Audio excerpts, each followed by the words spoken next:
Hey fellow creatives, get ready, get set, let's sew. But first, let's take a look at how to thread our sewing machine.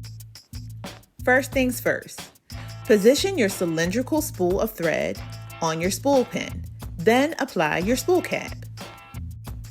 After we apply our spool of thread, look to the left and find the number 1.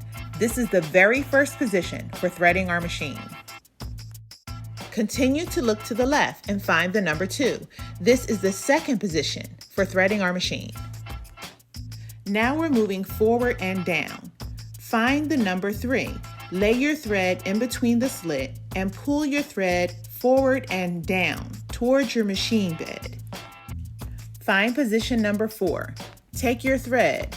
Lead your thread to the left and up as if you're creating the letter U. Lead your thread to the top of the machine and find the number 5. Now lead your thread to the left and pull down. Be sure to thread the take-up lever. Here is a detailed side view of the thread take-up lever. Now lead your thread down to the right and quickly to the left to sit behind the large silver hook that corresponds with the number 6 arrow.